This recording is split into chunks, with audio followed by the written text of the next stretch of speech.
I saw the way the AIPAC worked. And literally purchasing. Right. And so I saw that and I was like, wow, that is so freaking weird. I want to take this full circle, though. Yeah. It seemed as though some people, after Charlie Kirk's death, we don't know what Charlie Kirk thought, but they seem to try to imply that he was progressing or growing in a certain direction with his narratives towards Israel. As I understand, you used to be relatively more pro-Israel than you are now. Can you talk a little bit more about how you grew into that position as somebody who was very pro-Israel and what the situation was like in Congress for somebody who was, and then now on the outside who is, I don't want to call you, I don't know if you'd say anti or just less supportive? Yeah, I question the depth and the degree of the relationship now, and I have migrated on the issue. And by the way, I think a lot of young Americans have. I think Charlie Kirk's migration on the issue, my own migration on the issue, tracks where a lot of Americans are. And for me, initially, I resented the fact that there was no appreciation for nuance.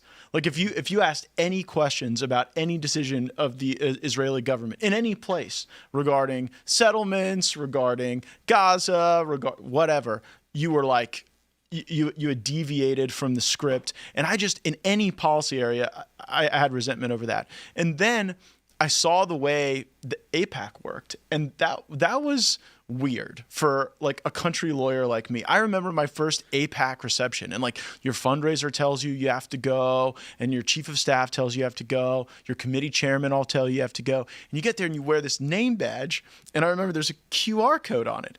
And what we were supposed to do was go talk to donors, and then if they liked you, they scanned your QR code to make a donation, like on the spot.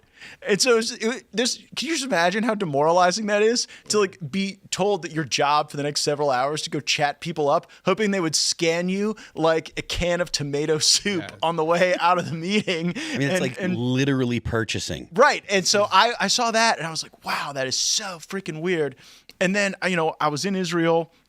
I went multiple times, and I did not like the fact that I found someone in my room rooting around in my stuff that should not have been there at the King David Hotel when I came back to my room when no one was expecting me to be back in my room. And I just presumably Israeli law enforcement. Well, I don't know who it was. I just thought, like, this is weird. All of these things combined are odd, and then the policy outgrowth seems to be an obsession about the Middle East that has not served my generation well. I just don't think we're good at it. And that is not a criticism even of Israel. Like, we've been talking about Syria.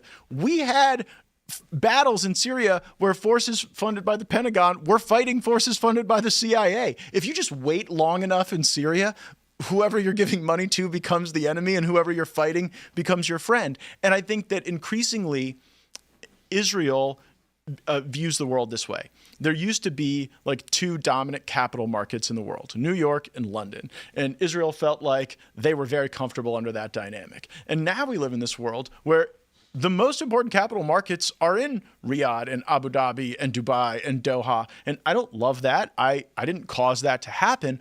But I believe Netanyahu is trying to externalize his conflict. I believe he has serious domestic problems. And the way around those problems is to just sort of send the Middle East awash in chaos and regime change and maybe some war migrants moving around. And if all of that happens, then there will be a reversion to the mean. London and New York will run things again, and we won't have to deal with the pesky emergence of these Arab markets.